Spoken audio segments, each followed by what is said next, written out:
you can trust someone with something as simple as a cup of tea, you can really start to build a relationship. And conversely, if you can't trust someone with a simple cup of tea, how are you going to trust them to be there when you're left or to be there when you're right, when you are doing the complicated stuff?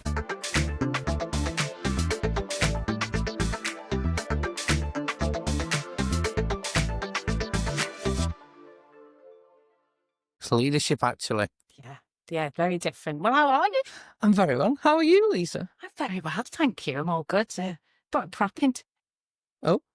Look at this. I found him outside. What are you doing with the dog? It reminded me of like, what's your own ask me what's going on this week. Yeah, what is going on? So this week, I've randomly signed up to looking after someone else's dog that I don't know. What made you possess you to do that? Well, my sisters have both got dogs, and they're both nurses, and that's what they talk about. Well, I feel like I'm missing out. So this woman randomly posted on Facebook, would anyone like to look after a dog? And I've never thought she'd reply, and she has. So I think I've signed up to looking after someone else's dog. Okay. So that's my new adventures this week. What about you? That's open mindset, isn't it? Well, I've had people running around desks and like tires and so. What was that all about? So I really enjoyed it. So you inspired me, actually. I've not told you this, but you genuinely inspired me because your thing is all about having fun. So we were talking about open mindset and personal growth, right? So all we did is we say, well, how quick can you get a marker pen? Because it was meant to be golf balls and I didn't have a golf ball in my bag, I realised. So we made it a marker pen. How can you get the marker pen round the table, fully round the table twice, and it's got to touch everyone? Yeah. In the team. So at first they were like throwing at each other and they realised we weren't great at catching. And then they went, well, we could all stand here and then like just touch the pen as you go past. But it makes the funniest like video. What's going on there? But, what it did make me do is go, have we got things around leadership development? Could we just inject so much more fun? That is what you've almost made me on a mission to do, because we're probably a bit stifled in the models and stuff. So I'm kind of going, how do we make this real? How do we make it human-centered? But keep people with you, right? Because there may be some people that don't love running, and that's okay. But yeah, so I'm on a mission to have fun. I love that. It's my favourite thing. Really good. Well, we've sounded like we've had a good week then. Oh, and I went to see the Gladiators. Yeah, you did. Love it. Loved it. Loved it. Yeah, because you're going to sign up, aren't you? No. I'll guess mine, but I'm not. Yeah. So that brings us back. It is about the guests, if you've had a guest. Actually, yeah, we've got a fantastic guest today. So, side link there, around Gladiators, and we'll reveal a bit more, but also team, because you're working with a team. And we're going to talk to someone today who really has got it nailed when it comes to building trust, about trust culture within a team. And not just team feeling, but actually really helps them, high performance team. So without further ado, and I'll tell you a bit more when you sit down. Ollie, Mel, come and join us. Hello, Can we have to do the... We should have that on a noise thing, shouldn't we? Yeah, but we're not having to just to do that for now. How are you, Ollie? Yeah, I'm good, thanks. Yeah, thanks. Yeah, thanks for having me. Oh, really good. I'm really glad that you could join us today. But let me tell you a little bit about Ollie here, actually. So we're going to talk a little bit today about lessons from coaching world champions. I'll tell you a bit more about that. How to build a high trust culture where people show up for each other every single time. And I've seen it for myself. That's how we've been connected. I'm really pleased to say that. And Ollie, you're a ex-Royal Marine Commando. Is it 11 times world champion? Yeah, it is, yeah. Good, I had to remember that. You've been an actor, bodyguard. You run your own fitness business, so the Wolfpack fitness business. And I've heard a little rumour that you're about to release your own documentary, so we'll dive into that later. You'll love that. Oh, love a docu. And get on the beeb. You never know. You never know. This is the ongoing joke where I get, I may have been on the BBC a few times, and you seem to remind me. Love it. So Ollie, how this usually works is we will dive into that and your areas in a minute. But we'd like to explore the messy side, where we might not have got it right. And we've worked with teams a lot. So this is very relevant. And then we ask an expert to tell us how to really do it, if that's all right. And you could comment on whether anything resonates. But Lee, you've managed loads of teams or led loads of teams. What's your experience been like in terms of creating that high performance team? I think it's something that you always aspire to do. Yeah. But I've definitely not always got it right.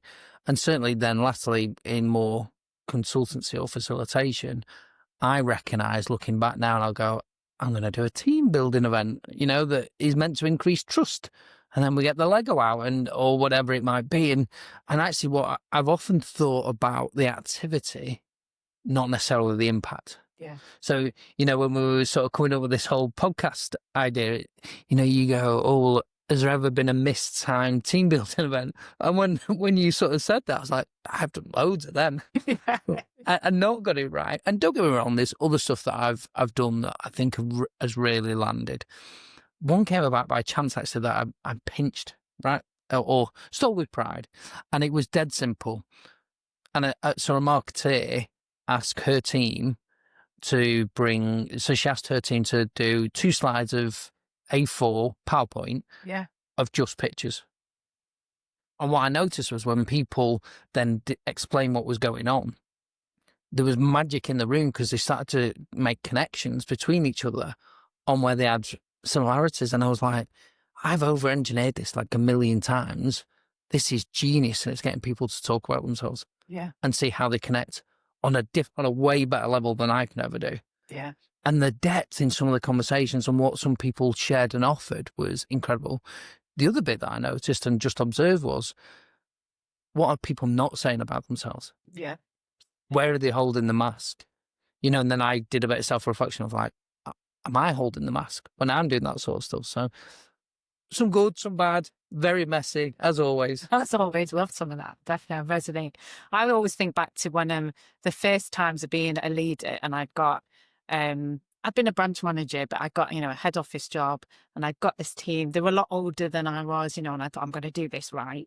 And so I sat down with this guy, and I thought, I'm going to do the expectations meeting.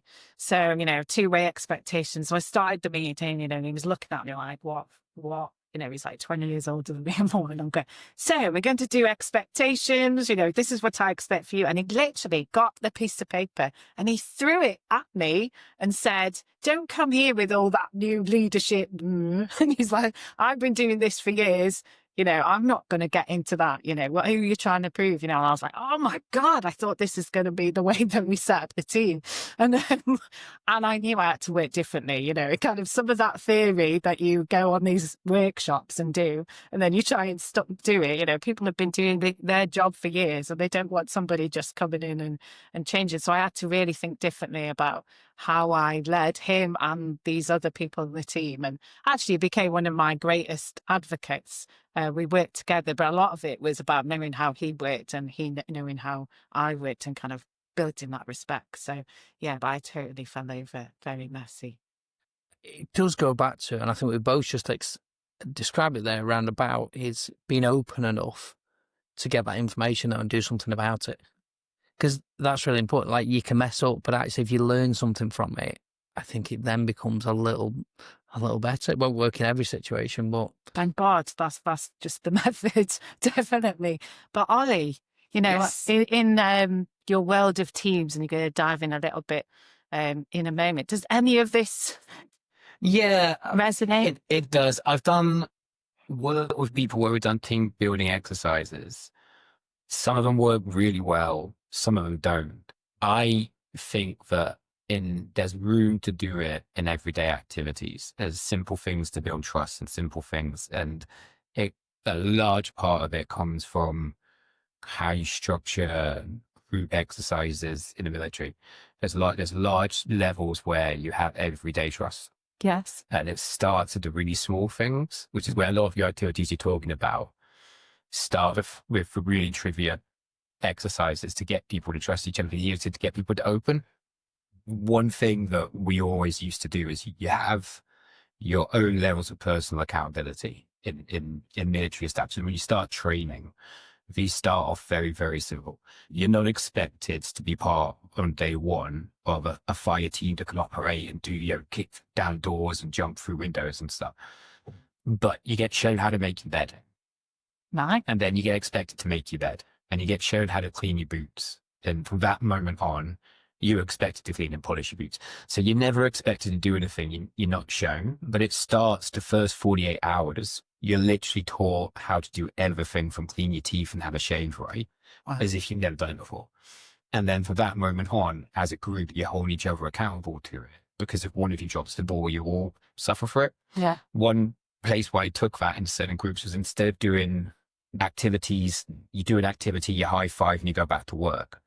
You do an activity, say, from now on for this week, you can't make yourself a cup of tea. You can only make somebody else a cup of tea. And then from doing simple things like that, you're not taking time away from what you're still making your sales calls, but you learn a lot about each other. That you learn how to ask someone to do something for you. You learn when to offer to do something. And then you break a barrier down. It's the simplest barrier. How does a person like a cup of tea or a coffee? And to the point, if you walk into what we call pits, you'll see a chart of how people like what we call wets, and you see that, and you've got a code for it. So you can then know who likes what when you come in. But the expectation to do something for somebody else, Yes. and the expectation for someone to do something for you. I like things like that because they're very, on the surface, they're very superficial. Yes. But if you can trust someone with something as simple as a cup of tea, you can really start to build a relationship. And conversely, if you can't trust someone with a simple cup of tea, how are you going to trust them to be there on your left or to be there on your right when you are doing the complicated stuff? Boom. Do you know what? I saw you move forward. I did. It was my mic drop moment, wasn't it? It's like, I mean, I'm very fussy about a cup of tea, but oh my God, that was like, wow. Well, I've made a marriage out of it. It's the most important task I do within our marriage. You can find out everything about someone by how they'll let you make them a cup. Wow, Ollie, that is phenomenal and actually tells a lot about the system, and we're going to dive into that.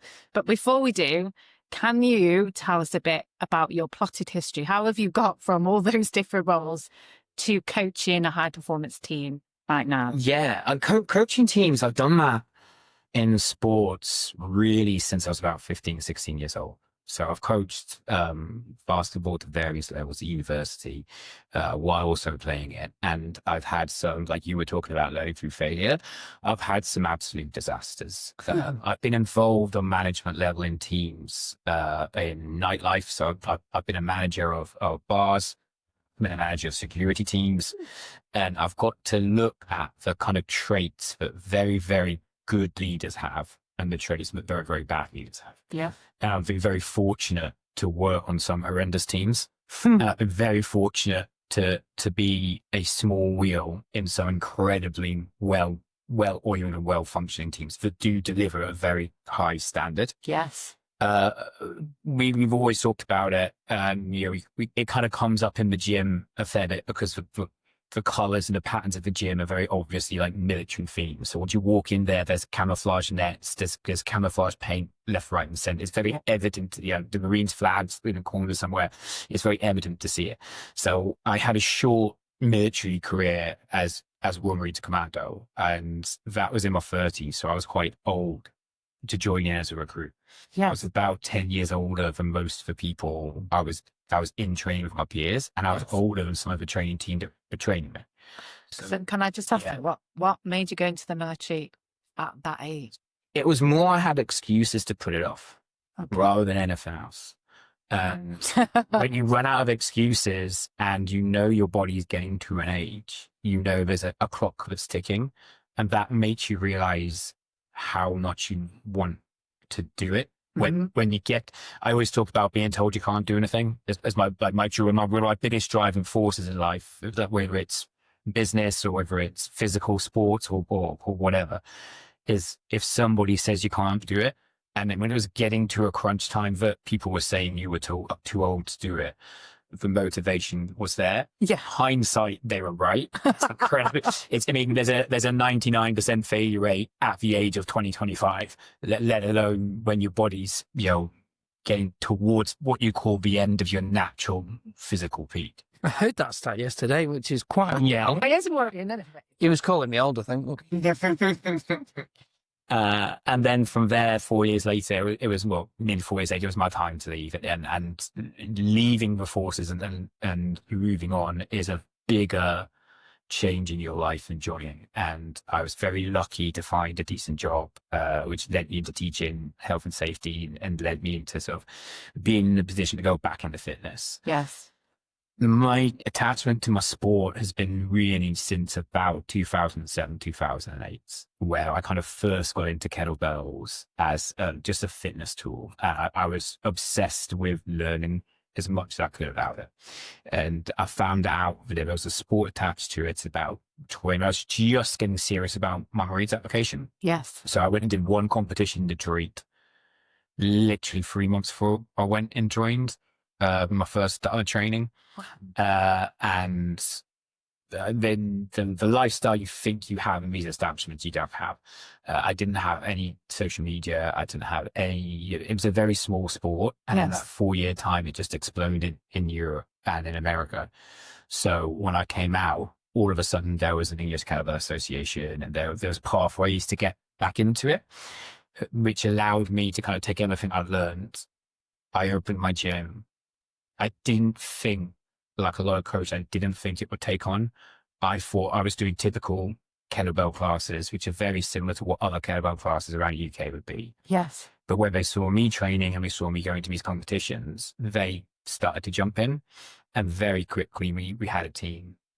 I'd learned a lot by that point about how to manage people. My job in health and safety, I was managing various teams, and it's not that dissimilar. Whether you're managing people in a military outfit, whether you're managing people in a sales team, whether you manage people as a training company, or whether you're managing a sports team, the traits of what you look for and the way you go about it is very, very much the same. And I always like to simplify things into real basic components. Like if you see me teach somebody how to do a deadlift, the more simplistic you make it, the easier things become. And the detail is that I call them. They're much easier to pick up when the basics are there. Adopting that, we took at one point 14 people who came from no athletic background to getting onto the England team. And we've had a 2 or 3 year really successful period where, as an England team in this sport, we've either won the World Championships or we've come in the top 3, which was a huge change from where we were as a small group that was there, but not really that significant prior to the success of the gym. And can I ask you a question on that then? What's been the proudest moment in that time, whether that be individually or as a team? And then the second question is, what's it taken to kind of break through to a fundamentally different level? So proudest moment is very hard to do because I've taken so many different people to so many stages. The pinnacle, I would say, of being recognized would be when the England captain game, you win, they have a belt that the nation wins. And for second year we won it, the England captain kind of recognized how many of my people had been for it, and we were given it, and we keep the belt at the gym. That's proud in terms of being recognized for something, and that's a different level of pride. Individually, you have your own performances, which always stick in your head. My daughter was part of the team as well, so having to get to watch her like succeed and get to watch her be part of the whole team, but it was another sort of individual moment. I've got so many different personal relationships with people who are on this squad that I've coached, some for a short period of time, some, stuff like Al has been there for pretty much the whole journey with me. And some people have come and gone along the way. Honestly, just one, the proudest moment. I'm gonna push it. I'm going to say in that case, being given the belt by being a captain as a recognition of what the gym had achieved. And if you look back to a 14-year-old you, what would he say about that? I'm not too sure you could get a younger version of yourself to really understand the concepts of the future. I think you have different concepts of time. I think as a 14-year-old teenager, concepts of not getting what you want now in order to get what you really need or want later is very hard to instill. Concepts of sacrificing your body for a long period of time in order to achieve things, I would try to drill that in, but I think it would fall on deaf ears. I think you need to mature a lot from those years. And if that's not true, you wouldn't have teenagers do the things that teenagers do with no concept of consequences and no concept of the future. So I think whatever you try and would say to a younger version of yourself, at the age of 14, I was somewhat involved in basketball, somewhat involved in a combined cadets force and half present at school. I think that's where you would have struggled trying to get me to really do anything.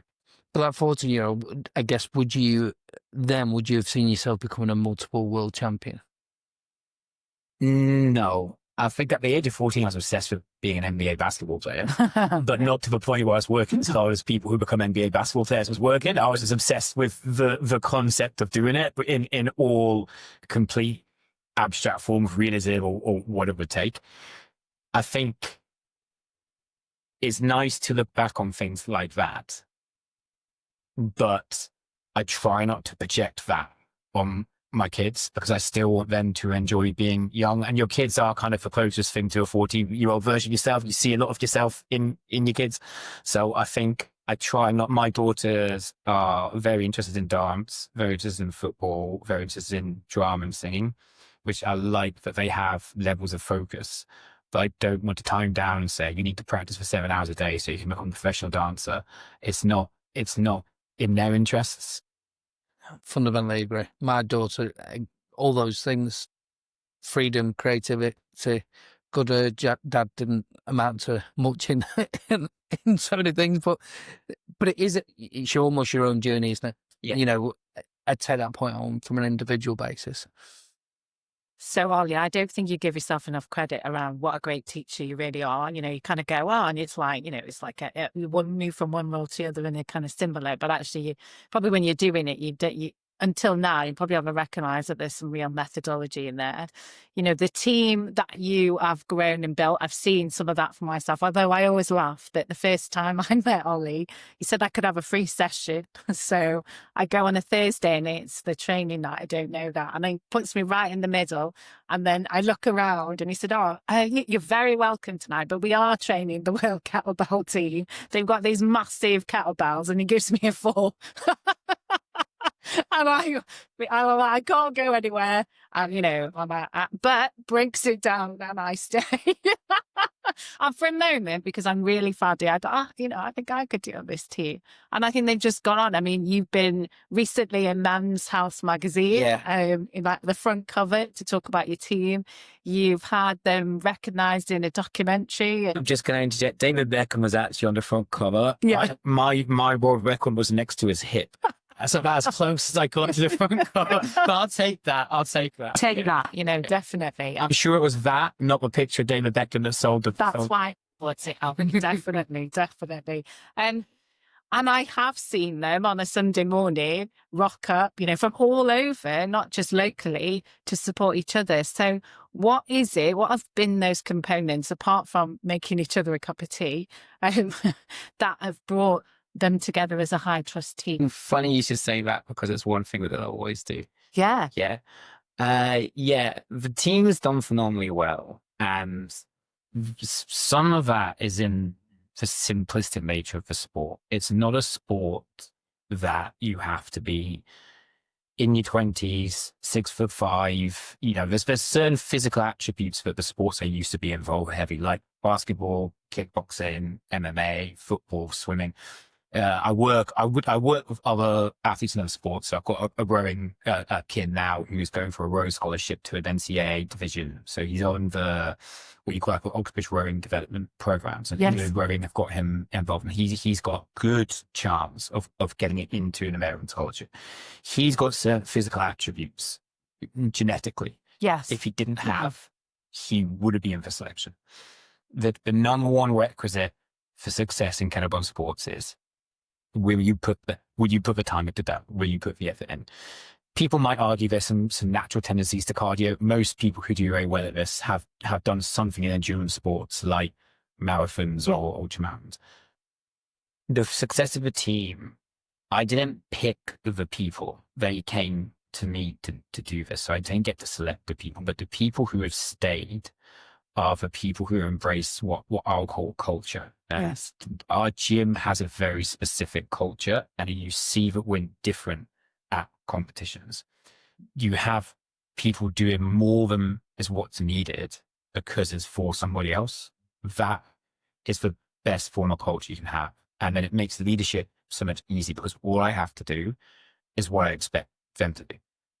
And if I can do that and they can do that, then when you have those high pressure moments, you don't even worry about whether the person's got you back, because it's started with the small things. And I think that's the link in the military organization to sports and to business that people think is missing, is people think it's really complicated.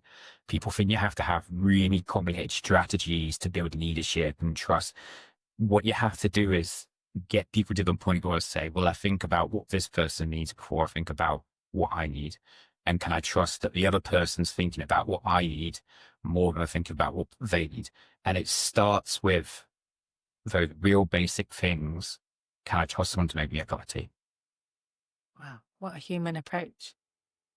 Yeah, and there are people like coffee as well. I'm a coffee drink for myself. So I offered him a coffee as soon as he came into the building. So I feel like I'm still, yeah.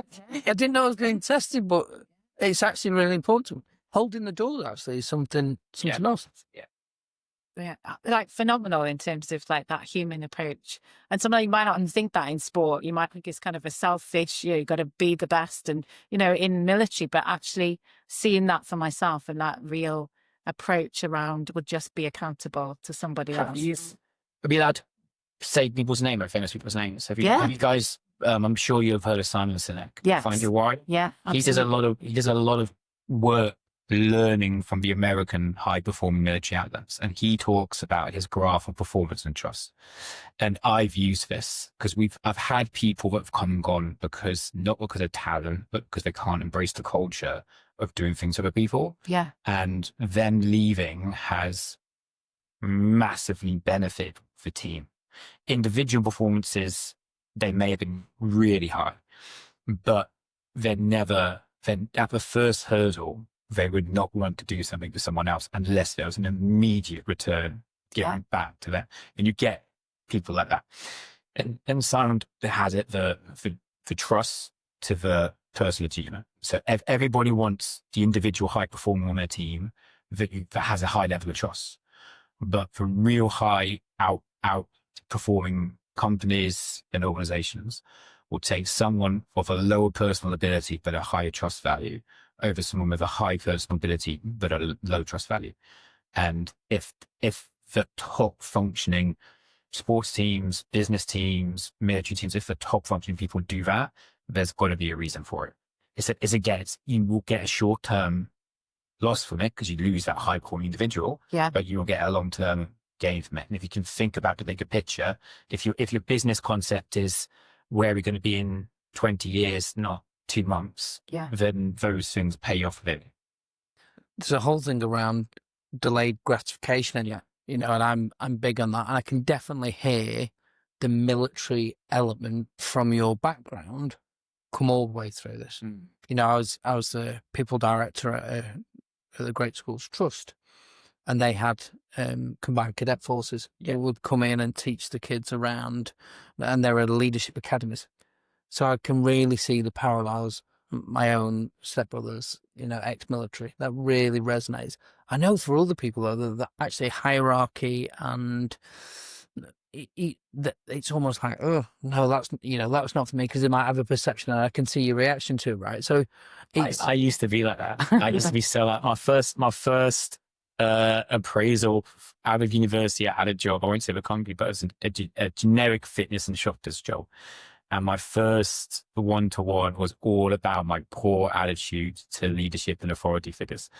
And what I was really doing was absorbing as a sponge how bad the leadership in that place was. And the telltale sign for it was I was there for 8 months. And I think we went through 3 general managers in an 8-month period, which is one of the biggest red flags you can ever see. And it's interesting because once I never really saw leadership like I saw in the military. And once you see how effective it is, it changes your concept of what it is. And you always send me some questions about cultures of compliance over commitment. Yes. If you're in those jobs with those managers, you're only ever going to be in a layer of compliance. And another great quote is Les Brown said, you can be that person who gets paid just enough to not quit. Therefore, they do just enough to not get fired. Quietly quitting. Yeah. Whereas commitment is for the sake of everybody here plus myself, we want to be the best at something. Yeah. And in sports, we have such clear-cut wins and losses. You take football aside, which allows a draw. In sports, you either win or lose. It's the most black and white divide. Now you can take a lot from a win, you can take a lot from a loss, but at the end of the day, you only win or lose.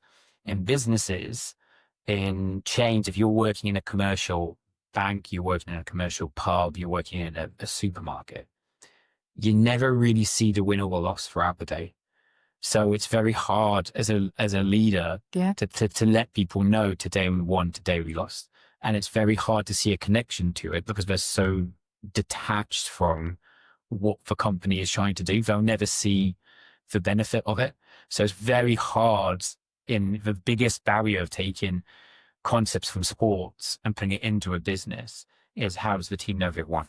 The other thing, and I think I've spoken about this before, and if I've not, why did I not?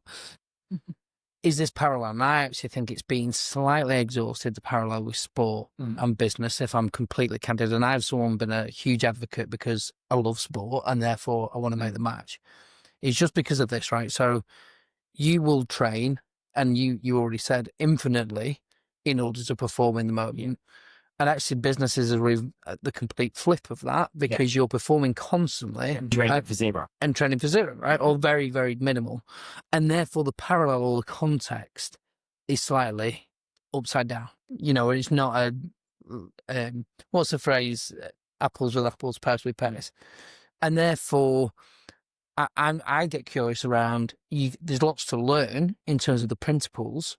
And like you said there, even from the military there, is how do you then sustain this high performance? And how do leaders maintain the high performance over a consistent longer term period versus all the demands, all the things thrown at us on this daily basis where we know change is constant?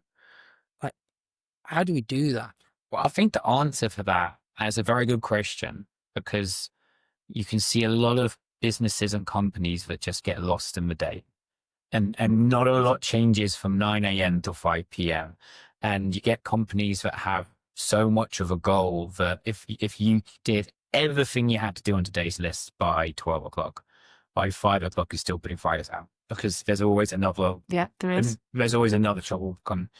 So one thing that I tried to do in business when I was managing business was to give people bigger goals. So, I mean, you commonly talk about KPIs and targets. So much of that on a training team is out of control because they're not in charge of sales. They're not in charge of. So I tried to have targets that people could hit on a monthly and on a quarterly basis that needed effort to be put towards. So you're absolutely right. you've got the flip side to performance as opposed to training. So the other big parallel I put the link to, because it's another big passion of mine, is drama. And the parallels between sports and drama, I think, are massive. You have rehearsals, you have a team, you have your job, you have cohesion, and then you have an opening night, and the curtains will go up. Right. So like in the sport, you have kickoff, and you can't reset after kickoff. Business doesn't have that, but business does have markers, and some of the best teams get the best data to hit a marker. So if you've got a sales team, if you set a marker, whether the relevance is hit or miss, if you set a marker, that means they have to do two things. They have to work together, and they have to work in a way that they will become better. Whether they hit or miss the marker is almost irrelevant, because it's again, it's the infinite game in a business. So if hitting or missing the marker isn't the point. The point is, am I making people work together to achieve something that is going to demand them to improve? If you can take that parallel from it, you've got the essence of sport. Whether you have the performance or not is kind of irrelevant. The difference is in sport, the performance is the absolute. And it can't be it's abstract in business, because like you said, the performance is from 9 a.m. to 5 p.m. Monday to Friday. And if you have management, Saturday, Sunday till midnight. Yeah. But it's not about, things don't have to be parallel for you to take what you need from it. Sure. Yeah. Sure. And in terms of that, I guess you're talking about goal setting there. Is there a certain method that you used for setting those goals that are realistic for people to want to be, right, I'm behind this? Because it's talks about purposeful as well, isn't it? So you're kind of giving them some purpose. You're given that we're working on a culture where we have to do something for someone else. I think that is a very different concept that we could use as leaders in business. If I think we looked around, we are starting to talk about it in different way, like kindness leadership, and this that leans into some of that. But I don't think we're anywhere near that, in that group. And then there's like this setting these goals. So what's your thinking behind setting an effective goal? I'm a huge fan of management system, which is plan, do, check, and act. And what I like about it is it's revolving. Yeah, it's a constant process. I use it myself for my business. I'm using it myself for, again, we talk about goals. So I've set myself a nearly impossible goal. I've got someone who wants to help me make a documentary of the sport. And we've always talked about how do we get people to, one, know that this sport exists. Yeah. To become invested in it. And my targets are always revolving. When you take it to business, the trouble is, I talk about this in my management workshops that I started to do now, is you have your mission, you have your aim. We create a policy, or sometimes we call a policy a culture, whatever word you want to put in there. If the policy isn't going to achieve the aim, that's problem number one. Yeah. If the planning isn't going to fit the policy, because we make exceptions, because we bend the rules when it suits us, because it's convenient, then your plan, do, check, and act is always going to fail. And if what you're checking for isn't relevant, then you're going in a circle for no reason whatsoever. And we do that in business quite a lot. If we don't want to broach the elephant in the room, we'll do all the planning and procrastinating we want for all the stuff that doesn't actually get us anywhere. We can argue about what color font we want to have on our letterheads and our emails, or all that we want, but we're not actually worried about the email we're sending out, and we're not fixing the problems with it. And I see that so often in businesses that are kind of they're struggling to make that impact that they can make. Yeah. I see that, Tom. So I was just there's not one answer I've been that doesn't believe that you think that's an impossible goal, though, about getting your sport that you're super passionate about and sharing the story and being on a platform. Because you said that's the impossible goal. I don't genuinely believe it's impossible. Yeah. I think I have a borderline personality disorder where I don't really think anything's impossible. The whole point of it is twofold. One, it gives me the drive to prove that I can do it. And that's really important to me, whether it's because people have doubted it, whether it's because, people make the off-cuff comments about what they find about your sport and what you do. I have that insatiable drive to get it done. And the other main thing about it is the biggest picture, success or failure in doing something that is unbelievably against the odds, I will have to get the high level of growth. And I will always set myself, when you're trying to become a world champion, you're trying to say, in the confines of your sport, you are the best person in the world at doing something. That's an unbelievably arrogant statement. And the people who chase it, the people who want that and are happy to get up at 5 a.m. and work 3 hours a day for it and try to avoid other people to do that, you have to then have the next goal to grab for. And they can be different. They can switch in and out. But this is where we talk about post-comp blues quite a lot. And one of the worst things in the world is to spend 12 months training for something, to have it over in a weekend and go back to your 9 to 5. And you sit next to your colleague at work. And I've got a guy who says this, and they go, "What did you do this weekend?" And I go, "Oh, I won a world championship in kettlebells." And they go, "Oh, nice. Did you watch gladiators?" And it does have that thing with it, which is why you get this handful of people who we don't stop at winning one. We have to win. We don't know how to stop. And one way to do that is to find the next big goal. And I love that, because actually leaders listening to this, they may not want to become the world-class leader or the best leader, but it is, how do you go after something that's really ambitious? Yeah. If we boil it down, so it goes back to the silence, isn't it? Why the infinite game, isn't it? In terms of what's the approach that I can take? And my encouragement, my question to people listening to this is, what do you do consciously to set yourself really big goals? And what, why, first of all, understand the why, but how do you go about doing that? Because I don't know about you, Lisa, but some of the best goals I've ever achieved have been the bigger ones that I never thought I'd get anywhere near. Equally, I've wrote goals that I know I'm going to smash and I've probably already achieved, and then I'm going to write that goal so I know that I get a bonus. Yeah, absolutely. How crazy is that? But I don't think I've set enough, actually, of those. You're a real role model of, people say reach for the stars or set those big, hairy, audacious goals. And it's kind of a thing, but actually that, and you've achieved a number of them, and maybe some of them not so much, but you have grown, and it is about, we've talked to quite a few people around the growth of that, or that growth mindset. And you live and breathe that, and you push your teams, ordinary, everyday people. As you said, you came to you didn't get to choose them. And often as leaders, we either are in that position or we do choose. But you've made them believe that they could achieve something that they never, ever was even in their concept, And so that is a real belief in the why part of that. And there's lots that we can take from that. But has it always been smooth running? So what about in the team? Has there been any conflict, and how would you deal with that?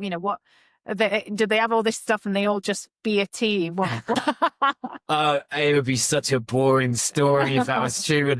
No, and there's never been a group of people that have achieved anything worth achieving that hasn't been chaos and drama and hardship. And if there has, then you really weren't set out to achieve something tough. Yeah. There's been moments where the gym's been in absolute turmoil. There's been moments where I've been ready to chuck the towel in. There's been moments where the harder you try to keep the group together, the more it crumbles around you because you won't do the difficult job. You try to make everybody happy rather than, as leaders, which is one of the biggest things I've learned very recently. You cannot. I say that leadership is the combination of integrity and consistency. And if you want to mean, you pin me down and said, what's that proudest moment? If you pin me down and said, what's the one sentence that defines leadership? I cannot think of a great leader in my head who I have followed, be it ready to jump into battle with, or be it ready to pick up a kettlebell and lift till my lungs collapse with it. I cannot think of a leader who didn't have high levels of integrity consistently throughout working with me. I was never, ever, any point, as much as you might think it, I was never asked to do anything in training in the Marines that the training team hadn't already done, Yes. weren't willing to do, and weren't in all reality better than me at. I have the integrity to challenge people when they're not hitting the standards I've set out. Yeah. And I'm going to do it consistently no matter what. And it just brings back to what I said, make things simple. Yeah. Leadership isn't complicated. Doesn't mean it's easy. No. A lot of very simple things in life are difficult to do because they're simple. It just goes back to integrity and consistency. Yeah. And actually, I think integrity is one of those words that everybody has their own definition. I've recently read a book called The Path to Integrity, and what I thought I'm very integral, integrity is really important to me, but that definition was like, trust in yourself and, you don't lie. And yet we all lie every day. We tell people that, you look great when they don't, and those sort of things. And it was a very different definition. I'm sure you said that to me earlier. I'm now very. But it's different, and what I'm hearing, because it's it could be a hard lesson to learn, but actually what I'm hearing is boundaries. So what you're setting is it's not the rules, but these are the boundaries that are ways of working. And that is a really big lesson, because we often fail to set our own boundary and help others opt in and opt out of. Are you willing to work within these boundaries? I did it really badly a few times. Yeah. So I was a bar manager at the age of 18. My first bar job, I was in a little squatty pub in Camberley. It was horribly managed, and I was there for 3 weeks and everyone quit. And then new people came in, and by default, I was the most experienced person there. And I was the bar supervisor being asked to manage the shift. And I needed friends. Yeah. Because I was so I made friends that for my friends, breaks were a little longer. I didn't have to do the bad jobs. And I made a clique. And that clique alienated the people who I didn't relate to.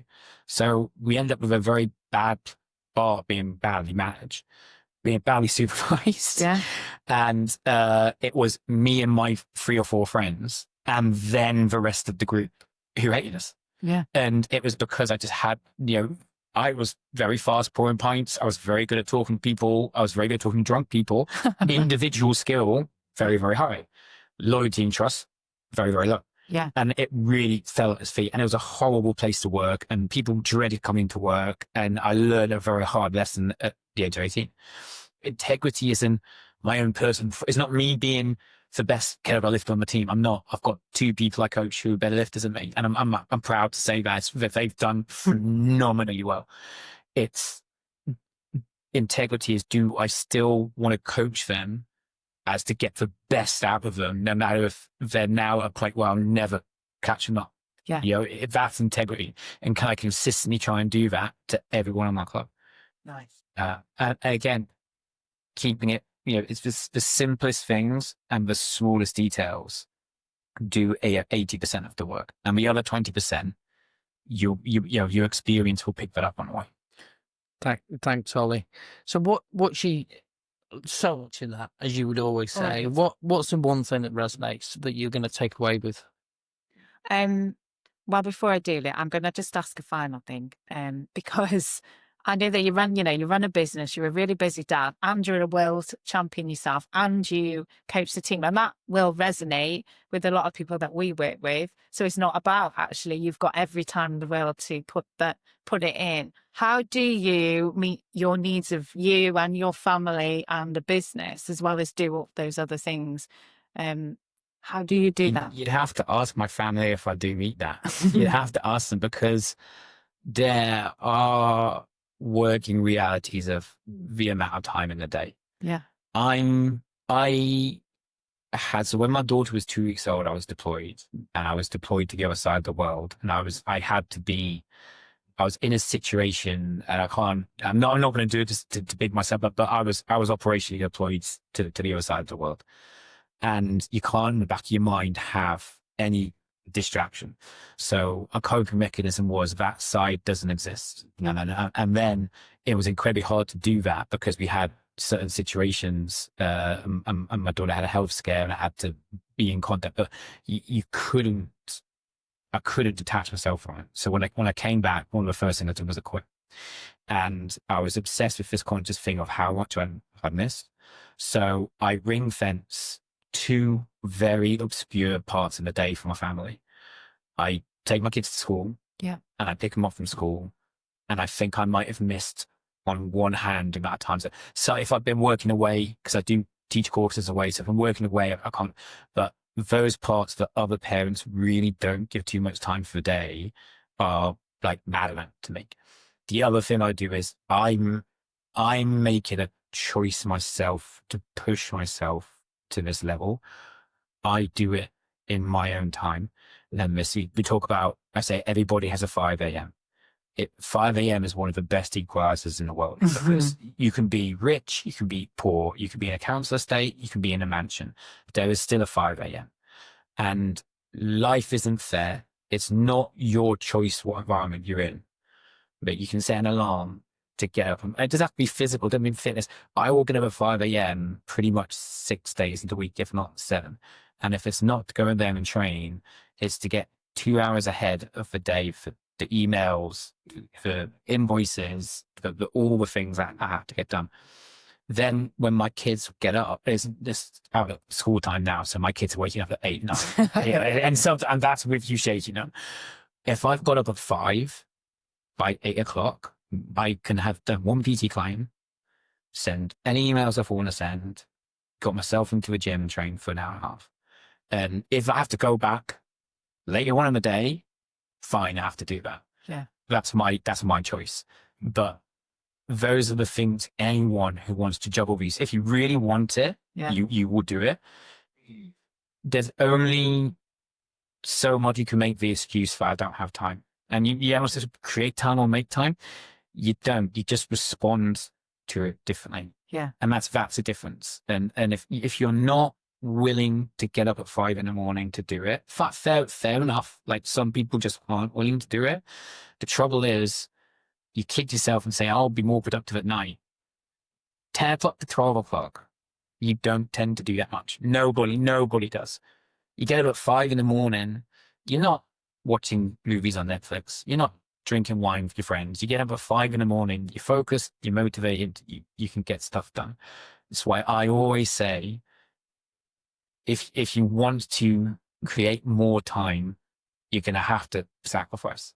And don't get me wrong, like, there's a lot of things my family and my close friends don't get from me that other people do, but they get a better version of me as a result of it. Yeah. And it does get stressful. No one's perfect. You snap, you're tired. It's not, and again, integrity it's not about the high performance. It's about the other things you do that matter. Yeah. And I'll put my time in outside of their time. And if you want to run a business, if you want to do all the things you tell yourself of, and you set yourself these impossible goals, don't kid yourself about the work. Yeah. Because it's real, and you have to find a time to do it. There's still 24 hours in a day. Yeah. And it just pick the hours you're going to commit to it. And then it's not about motivation, because motivation will change. It's about discipline, and it's about commitment. Yeah. Commit to that time and you'll get it. And I suppose what I've taken initially is, I've been in that point where I was said I wanted to write a book, and one of the suggestions was, well, you get up at 5 o'clock, and I went, no effing way. I was like, no way. But I set the alarm, and I happened to get up, and in 12 weeks I wrote a book. Yeah. And I often think, wow, why don't I get back and do some of that stuff? So it totally worked, and I dedicated, that was the time that I wrote my book every single day. And it didn't affect the rest of my life or my family. It was just like really good time. So I am going to set my alarm. The other is, I can't get away from doing stuff for other people rather than doing it for yourself. I think that having that mindset and that on a day-to-day basis really changes the way that you lead. So, but there's so much in there, I think you're inspirational anyway, the way that you do it, but that has really taken it. What about you? Simply culture over talent. Yeah. That's, I know that. I've seen that. I've worked with it. I think it's a great example of everything that Ollie's said and talked about today.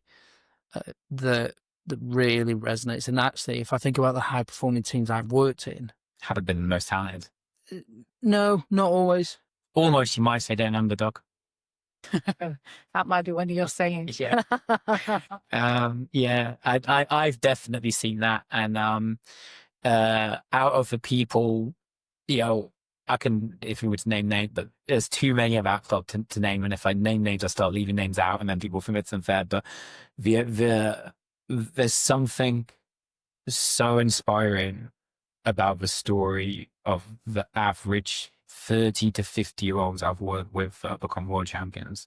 That, you know, if you started off doing kettlebells over a Zoom meeting with me with a tea towel taped to your arm with a 2-kilogram bell, and you end up with 4 world records to your name, it without insulting anyone on my team, but everyone on my team is taking off culture and commitment rather than talent.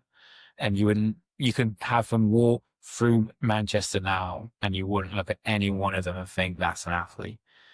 You would then try and do what they've done, and you pick up the weight of the bell and go, well, that's what they did for an hour. That's what she did for an hour.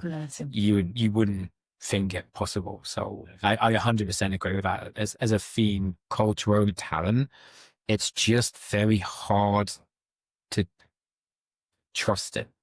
When you see talented individuals that are quite harmful, it's very hard to trust it, because they're very appealing. They're very in your face. Yeah. Look at how good we are. Look at what I can do. This is what I bring to the table. Is one of the worst phrases when you're trying to build a team. Yeah. Brilliant. Lovely. Well, Ollie, that has been absolutely fantastic. We could ask you lots more questions, but we've got to wrap up. So, Lee, do you want to wrap up? We do. So thank you so much. We always say this. Thank you so much for your time. It's so valuable. It's so precious. And like, comment, subscribe. Also, who do you want to see on the show? Drop us a comment. Let's see if we can do it. The impossible goal, right? Also, you can link into other episodes. Who is it? I want you to get one of your galleons on. I want you to. Yes. Good one. Let's get done with them. Yeah, let's do. I'll come back for that. Yeah. Okay. All right. We will make the inquiries. We'll see if we can make it happen. I would be slightly starstruck, I think, but we will see. All right. Thanks for watching. Thanks for listening. And we'll see you next time on Leadership Actually. Thank you. Thanks. Thank you.